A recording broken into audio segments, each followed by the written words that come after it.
Hello, my name's Jordan, and I want to read you a short story that I wrote. I really like it.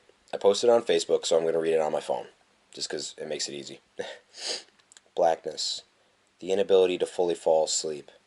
Amidst this constant warfare, it's rare to get more than a couple hours rest each 24-hour cycle.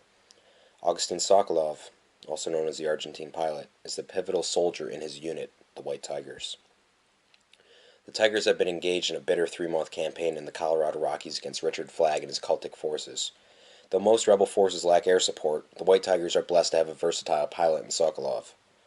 The Argentine is experienced flying Generation 3 and 4 fighter jets, as well as stock Soviet cargo helicopters and smaller United States and Russian choppers. Like the Red Baron during the First World War, Sokolov gives the rebels an edge over Flagg's numerous army. Time and again, Tigers have tied up large cultic squads by drawing them deep into the mountains, only to be evacuated by the Argentine in the last possible moments. Sokolov has neutralized Flagg's entire air fleet in the Central Rockies and made it impossible for the cultists to reinforce their offensive in the southern Arizona front. Sokolov is almost single-handedly turning the war around. Flagg's army is estimated to be between 120 and 200,000 strong.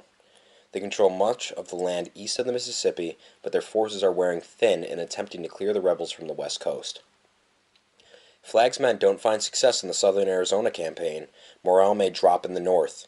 With the White Tigers holding the Central Rockies like a fortress, the northern and southern fronts cannot meet. Flagg must crush the Tigers in the center. Like Napoleon said, le centre électé. 4 men run towards a small grass field with blinking red torches, each taking a corner to form a square. The trees shake, heard but unseen in the darkness. Small implements fly through the air. Finally, a strong beam descends, landing next to one of the men and quickly adjusting to the middle of the square.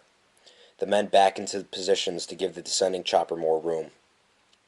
Augustine brings the vintage Mi-17 into the center, then slowly drops to the ground. His precision rivals the detail in Michelangelo's Sistine Chapel as he lands perfectly between the 4 gentlemen. Sokolov hits several switches and the propellers screech to a halt. A half-dozen Tigers exit the chopper, 3 pairs each carrying a large wooden crate. 2 more exit with a pair of cultic prisoners. Sokolov closes his eyes and slightly tips his head up, kissing the edge of his index finger and thumb, touching them to his left shoulder, crossing them to his right while opening his eyes. He removes the helmet and places on the co-pilot seat before exiting the aircraft. Before his feet hit the ground, Sokolov is greeted by 3 smiling militiamen in a storm of praise. "Gentlemen, gentlemen, each and every time I tell you same things. You do your job and I do mine. I fight for the freedom just like you," Augustine says as he walks toward his tent. His vision is blurred from the lack of sleep and nutrition. "Augustine," a clear voice calls. "Major Sinise," Augustine replies as he salutes a passing corporal. "At ease, Lieutenant." Sinise takes Sokolov by the shoulders and turns him to face. "Well done today. There's a snowstorm coming through tonight, so I want you to stay in the officers' quarters."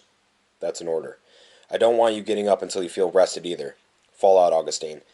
Sokolov salutes the major and continues toward his original destination. "Lieutenant, if I find you anywhere but a bed tonight, you'll be pulling infantry duty for a week." Augustine's eardrums burst as he's thrown face down into ice and stone. The impact leaves him shell-shocked, but he is back to his knees seconds thanks to a passing soldier. The trooper dragging Sokolov is screaming, but he can't make out the words. The pilot droops his head for a moment until he is splattered with blood and drops to his knees once more, the trooper's dead body falling before him. The only thing Sokolov can make out is muffled chatter and more explosions. He draws his pistol and fights to his feet, but the surrounding sight is carnage. Mortar flashes light the sky as cultic troopers pour past the defenses. White Tigers form strong points, but they are overwhelmed by the numbers and surprise of the attack. Sokolov charges towards a nearby bunker but feels 2 thuds into his left abdomen. He reaches for the weight and feels blood flowing down his leg. Augustine collapses into his right side, violently clutching his gut just above his groin. Despite the carnage surrounding him, Sokolov is dead focused on 2 cultic soldiers approaching him. They're dressed in black silk shirts and pants, with stock U.S. Army boots and green vests that hold multiple AR-15 magazines. Sokolov twists to reach for his Beretta 92, but one of the cultists kicks the handgun from his outstretched fingers. The other cultist kicks Sokolov's left shoulder, turning him flat. He then puts his boots on Augustine's wound and presses in, drawing a river of blood. Sokolov screams out and clutches his eyes closed, just in time to keep fresh blood from further blinding him. An instant later, one of the cultists falls upon him, nearly knocking Sokolov out in his weakened state. Two tigers rushed to Augustine's aid, each taking an arm to remove him from under the dead cultist's weight. They slapped the weakened pilot repeatedly in an attempt to keep him conscious, but he's lost too much blood. Augustine stares off into the cold winter sky. Can't understand why he's never taken a moment to appreciate its beauty and clarity, despite all the time he's spent in it. The two tigers yell in frustration as Augustine's emerald green eyes close like metal shutters on a sinking ship.